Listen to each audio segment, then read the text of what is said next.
नमस्कार, स्वागत है आपका हमारी इस खास पेशकश में। आपके साथ हूं मैं नेहा बाथम। इस खास कार्यक्रम में हम आपको बताएंगे क्या है पुतिन का वॉर कोड 123। सवाल यही कि आखिर पुतिन का वॉर कोड 123 है क्या। इसे समझने के लिए हमें पुतिन के दिमाग की तरह सोचना होगा और इसलिए जरूरी यह है क्योंकि हम उस जगह पर मौजूद हो जाएं जहां पर यह प्लान एग्जीक्यूट किया जा रहा है।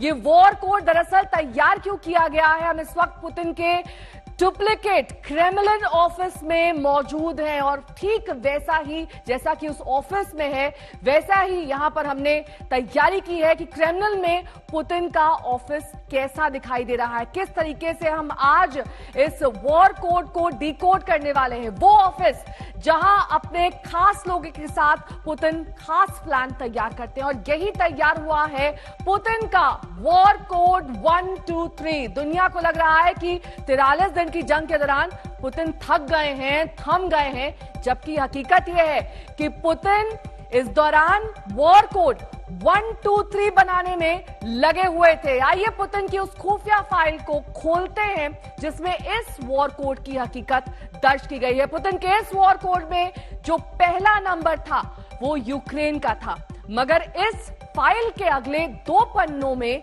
ये 2 देश भी हैं जिन पर पुतिन अपने प्लान के तहत अगला हमला कर सकते हैं। मगर कौन से हैं ये देश?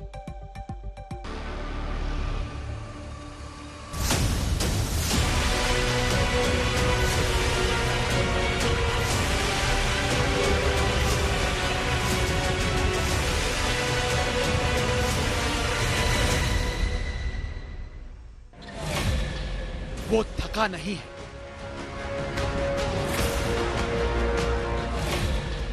बस थमा है। अभी असली जंग बाकी है। पुतिन का वॉर कोड 123। दुनिया समझ रही है कि रूसी राष्ट्रपति व्लादिमीर पुतिन थक चुके, हार चुके। 43 दिनों की जंग ने उन्हें तोड़ दिया है, लेकिन वो अभी थका नहीं, सिर्फ थमा है। अभी तो पुतिन ने अपने 123 प्लान पर काम शुरू भी नहीं किया। अभी तक तबाही की जो तस्वीर दिखी है वो सिर्फ ट्रेलर है।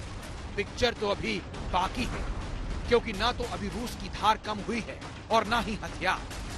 दहशत की कहानी और धधकते जहरीले बारूदों का मंजर तो अभी बाकी है।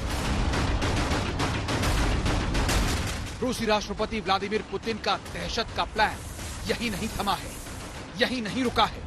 अभी तो असली तबाही बाकी है जो पुतिन के वॉर कोड 123 में दर्ज है। तो सवाल ये कि आखिर क्या है पुतिन का वॉर कोड 123? कुछ सीक्रेट खबर बनाते हैं, मगर वो सीक्रेट ही क्या जो खुल जाए। पुतिन का इतिहास बताता है कि उन्होंने कच्ची गोलियां नहीं खेली। उन्हें पढ़ पाना आसान नहीं है। हाँ, मगर उनके प्लान का खुलासा तभी हो सकता है जब कड़ियों से कड़ियों को मिलाया जाए। और जंग के 43 दिनों की ये कड़ियां इस तरफ इशारा कर रही हैं कि कहानी यहीं खत्म नहीं होने वाली है। अभी तो ये अंगड़ाई है, आगे ताबड़तोड़ लड़ाई है। रूस और यूक्रेन की जंग और कितने दिनों तक चलेगी, ये तबाही कहां तक जाएगी, ये यकीनन चिंता का सबब हो सकता है। मगर दुनिया तो इस बात से घबराई है कि पुतिन इस जंग के दायरे को कितना बढ़ाएंगे। यूक्रेन के बाद अब अगला नंबर यूरोप का है। अब अंदाजा लगाइए कि पुतिन की तोपों का रुख यूरोप की तरफ होता है तो और कितने वॉर फ्रंट खुल जाएंगे। तब दुनिया का आलम क्या होगा, तबाही का मंजर क्या होगा।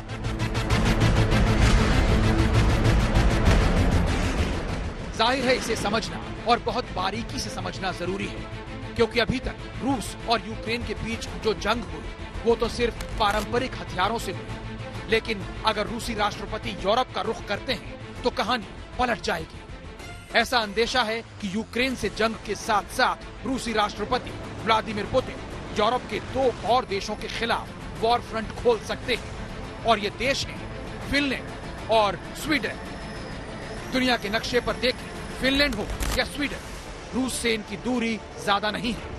बहुत मुमकिन है अगर रूस जंग के दूसरे फ्रंट खोलता है तो वो इन देशों के खिलाफ आराम से जमीनी जंग छेड़ सकता है और सबसे पहला निशाना होगा फिनलैंड।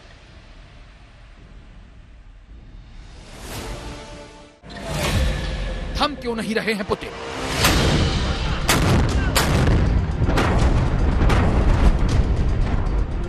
तैतालीस दिनों की जंग के बाद मीडिया में ऐसी खबरें आ रही हैं कि रूसी सेना के हजारों सैनिक मारे जा चुके हैं। जो बचे हैं वो थक चुके हैं, हथियार खत्म होने लगे हैं और पुतिन ज्यादा दिनों तक इस जंग को खींच नहीं पाएंगे। लेकिन ये दुनिया की गलत फहमी है। हाँ, ये सच है कि यूक्रेन के साथ करीब 1.5 महीने की इस जंग में रूसी सेना को जान माल का नुकसान तो हुआ है, लेकिन जानकार मानते हैं इसका ये मतलब कतई नहीं कि पुतिन थम जाएंगे। हकीकत तो ये है कि यहीं से शुरू होने वाला है पुतिन का वॉर कोड 1, 2, 3।